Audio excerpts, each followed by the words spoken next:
Good afternoon, Sir Steve and Sir Kevin.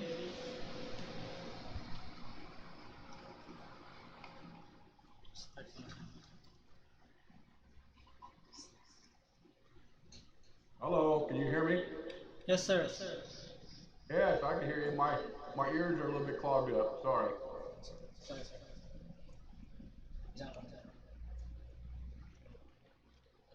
So, good afternoon.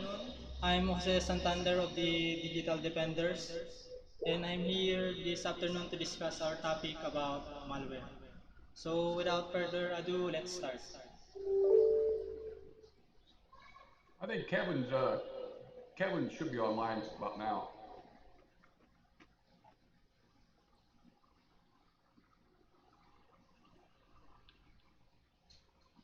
So, first, what is a malware? So, malware is a short term for malicious software. Malware is a software used or created to disrupt computer operation. Malware can appear in a form of code, scripts, active contents, and other software. So, malware is a general term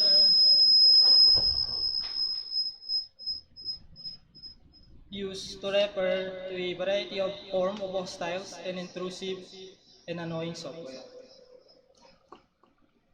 So, here I listed some usage of malware. Uh, Hacker uses malware. First is internet worms, were written as experiments or pranks. Second, hacker use malware to steal or gain sensitive information.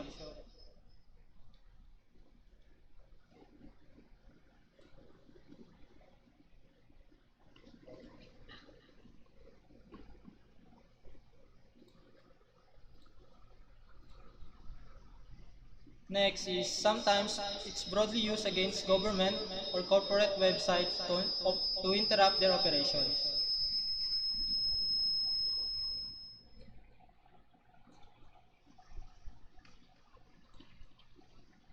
So here I listed some types of malware. Number one is virus. So what is a computer virus? So computer virus is a program that when executed, it replicates itself by modifying others' computer program and inserting its own code. Virus can be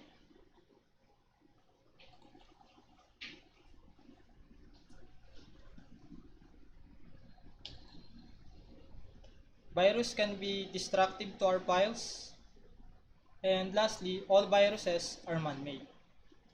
So here I listed some examples of viruses. So number one is Marcovirus. So what is Marcovirus? Marcovirus is a computer virus written in the same Marco language. It is used for software application including Microsoft Excel or MS Word.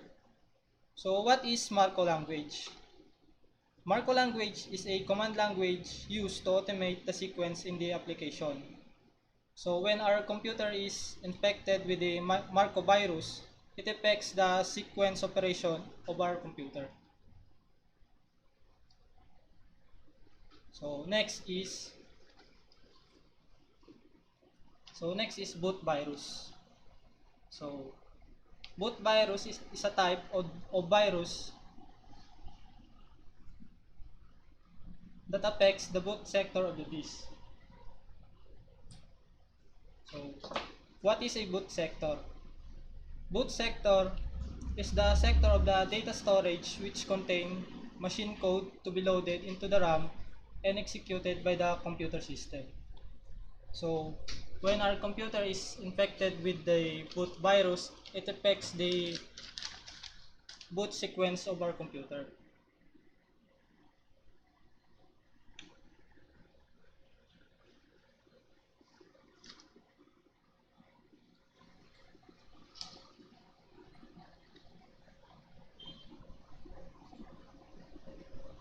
So next is logic bomb virus. So logic bomb virus is a piece of code intentionally inserted into a software that will set off malicious function when specific conditions are met.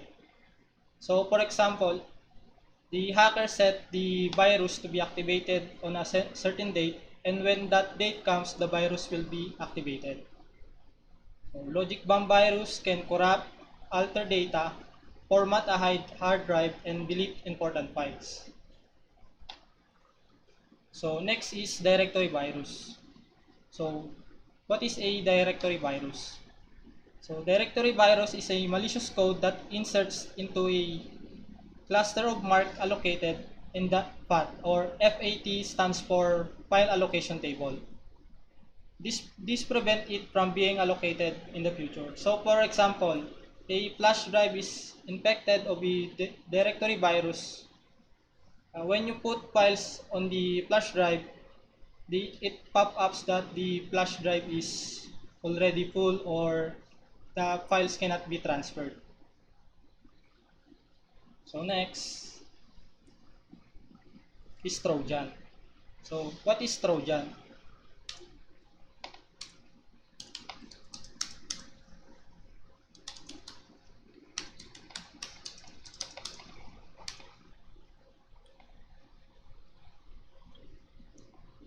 So Trojan is a type of malware that is often disguised as a legitimate software. Trojan can be employed by cyber thieves and hackers that trying to gain access to users' system. Users are typically tricked by some form of social engineering into loading an executable Trojan on their system. Once activated, the Trojan can enable cybercriminals to spy on you, stealing sensitive data and gaining backdoor access to your system.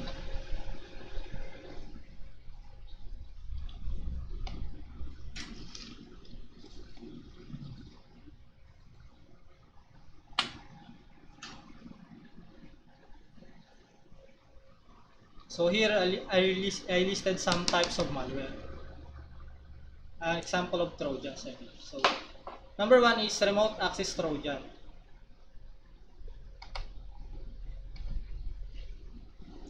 Remote access Trojan is a malware program that includes a backdoor for administrative control over the target computer.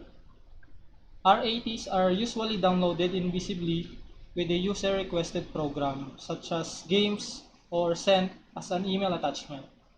So, for example, you downloaded a pirated games or software, not knowing that the software is embedded with some remote access Trojan. So when you install the games, it install or the remote access Trojan is already in your system. So next, backdoor Trojan. Backdoor Trojan gives malicious users remote control over the infected computer.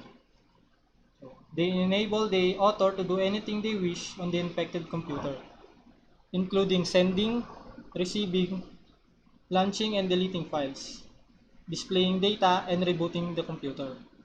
So, when your computer is infected with a backdoor Trojan, the hacker can access or take over your computer. They can also reboot your computer also. Next is keylogging Trojan. So, keylogging Trojan is a program that logs keystroke. The danger of one infecting your computer is that it tracks every single keystroke you enter through your keyboard, including passwords and username. So, for example, your computer is infected with keylogging Trojan. So, when you access Facebook and you enter your username and password, the hackers or your username and password will be redirected to the hackers. So next is worms.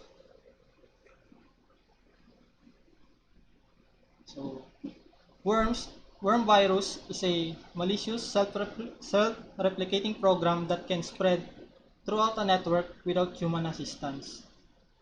Worms cause damage similar to viruses, exploiting holes in the security software and potentially stealing sensitive information, corrupting files, and installing a backdoor for remote access to the system. So, just like the virus, it is similar to the worms. So, here I listed some types of computer worms. So, first is internet worms.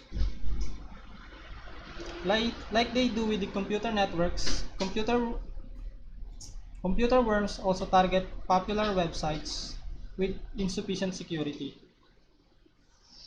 When they manage to infect the site, internet worms can replicate themselves into any computer being used to access the website. From there, internet worms are distributed to another connected computers to the internet and the local area network. So, for example, a certain PC or computer access a website that has a internet worms.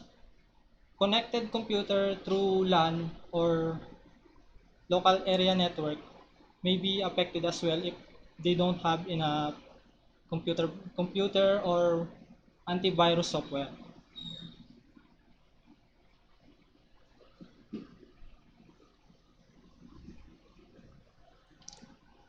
So next is email worms.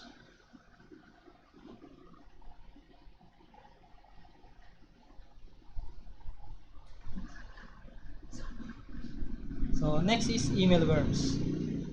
Are often are often distributed via compromised emails and they usually have double extension. For example, .mp4.exe or .ab.exe so that the recipient would think that they are media files and not malicious computer programs. When the victim clicks on the attachment, it copies the same infected file will automatically be sent to the address from their contact list. So, for example, a hacker sent you a email that contain an email worms. For example, a media files that have file extension of .mp4.exe. Normal people will not suspect that the file is a executable file because of the .mp4. So they click that file and that the email worms will infect their computer.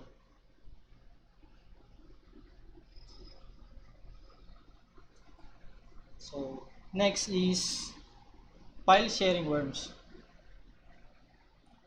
So file transfer are still used by millions of people around the world. Doing so, they are unknowingly exposing their computer to threats of file sharing worms like email, and instant messaging worms. These programs are disguised as a media files with dual extension. So, for example, uh, you plug in a flash drive to a computer that infected with file sharing and peer-to-peer viruses. So, when you plug that flash drive onto your computer might be infected as well.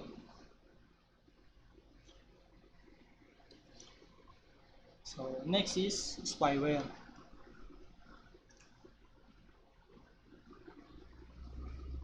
So, spyware is a type of malware that collects sensitive credentials from a computer system without users' consent.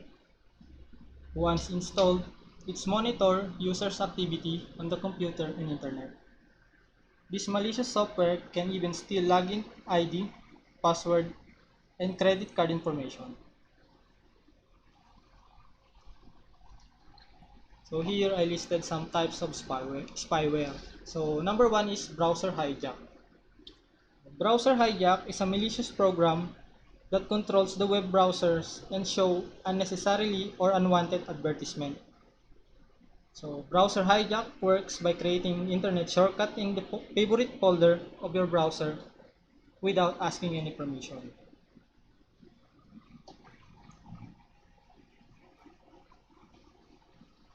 Next, dialers. So dialers is a software that cause huge financial harm to the victim by auto-dial 900 or dialing tons of calls without user's permission.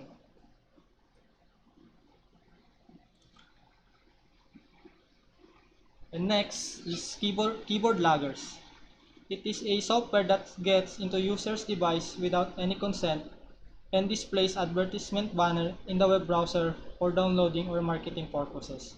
For example, you search on the Google Chrome for a certain product.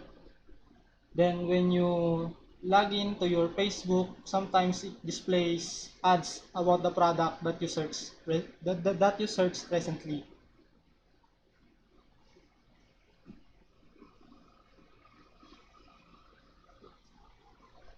So next is phishing.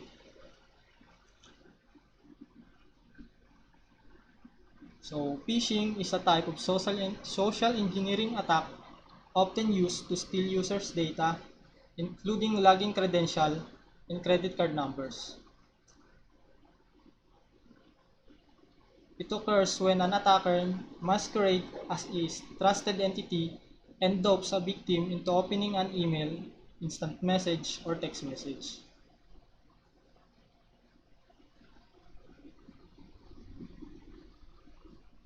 So, example of phishing. So, number one is generic greeting phishing. So, hacker sends email that might not be addressed especially to you. Instead, the email starts with a generic greeting such as dear sir or mom. So, hackers you to act want you to act quickly without thinking. It typically asks you to immediately click on a link or send account information.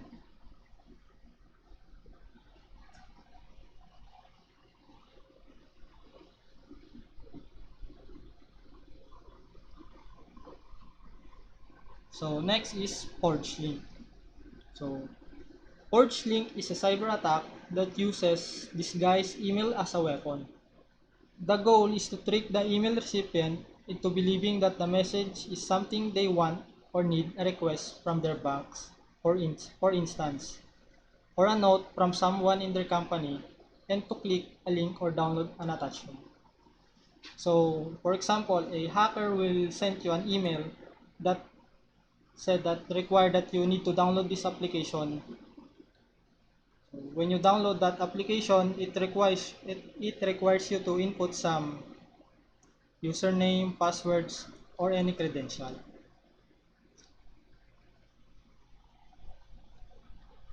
So next is smishing and phishing. So first is smishing. So also known as SMS phishing is a type of social engineering attack that uses text messages in order to deceive recipients. So, for example of smishing, someone will text you about the lucky draw that you win, and you need to input some data in order for you to process the prices. So, next is phishing. Phishing is a type of criminal fraud that uses voice messages to obtain personal information or money from the victims.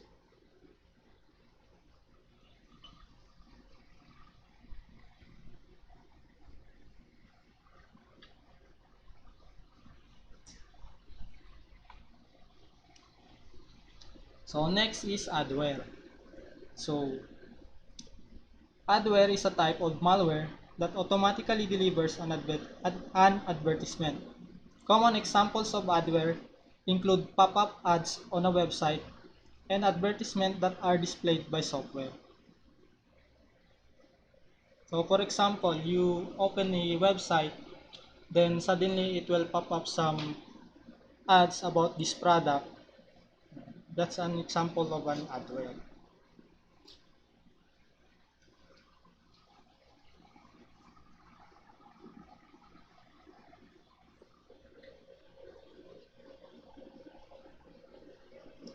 So next is ransomware.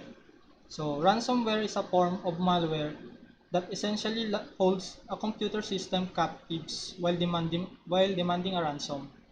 So ransomware restricts users' access to the computer either by encrypting files on the hard drive or locking down the system and displaying the message that are intended to force the user to pay the malware creator.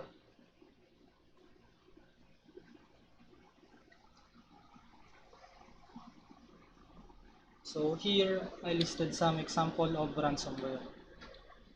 So number one is WannaCry ransomware. So WannaCry ransomware is a self-contained program that extracts the other application components embed within itself. The components includes an application that encrypts data and files containing encryption key.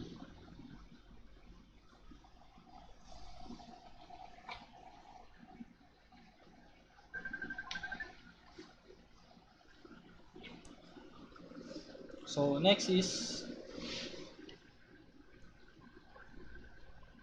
Lucky ransomware.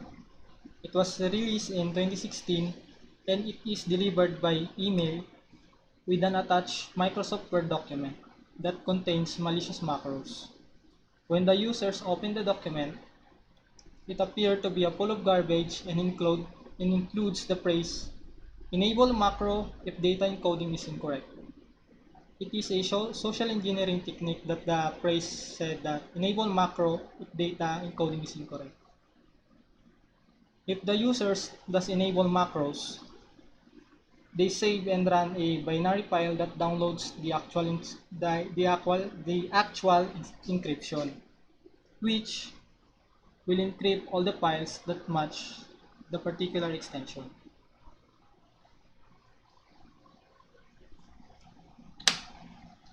So next is Bad Rabbit ransomware. So Bad Rabbit ransomware is a malicious software that infects a computer and restricts users' access to the infected machine until a ransom is paid to unlock it. So hackers demand a Bitcoin for the ransomware to be removed or the files to be unlocked.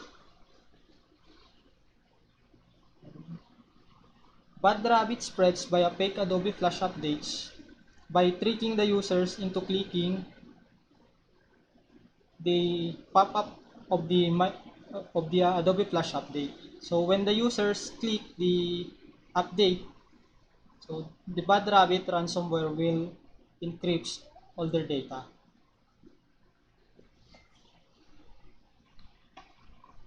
So how malware spreads? So malware must be triggered or somehow executed. So social network.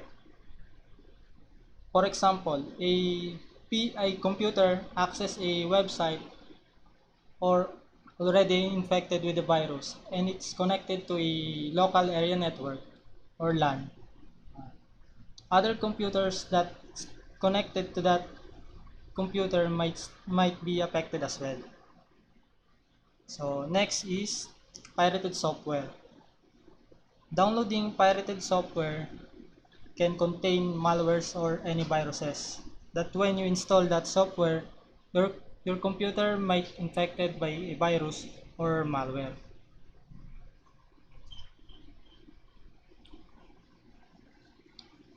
So next is removable media. For example, flash drive. When you plug that flash drive to a computer, not knowing that the computer is already infected with a virus, and you plug that flash drive onto your computer might get infected as well. So next is email. So, hackers often use emails to spread viruses. For example, they attach a file that when the users click into that file or install, the malware or the viruses spreads to their computer. Last is website. So accessing website that not knowing that they have internet worms or any viruses, your computer might get infected with a internet worms or any malwares in that website.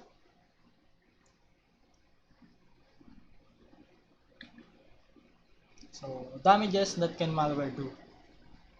So first is data loss.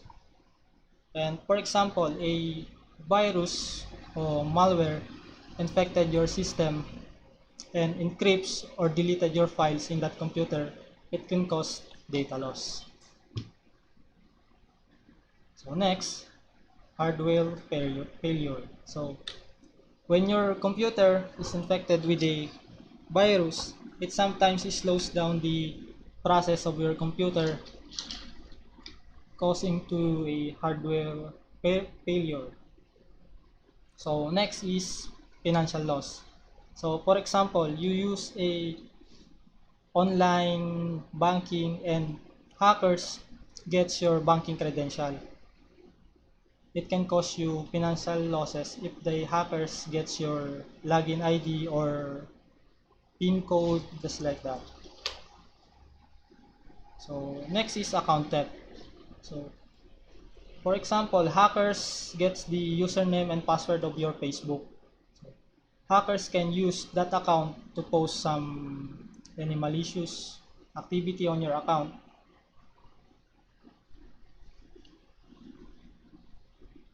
So next, how can we protect our computer against malware? So number one is install antivirus or anti-malware software. These softwares can detect viruses, malwares. So next, think before you click. When somebody sent you an email that contains files or attachment, think before you click or install any attachment in that email. So next, use multiple strong password.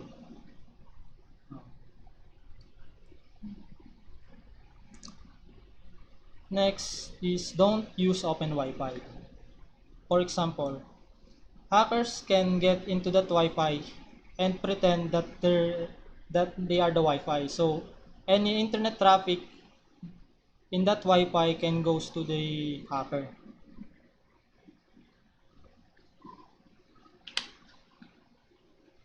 So last is back up your files.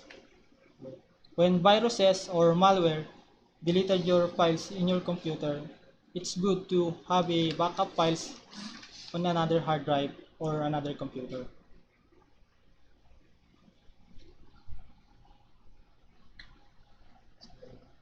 That's the last part of my slides and thank you for listening.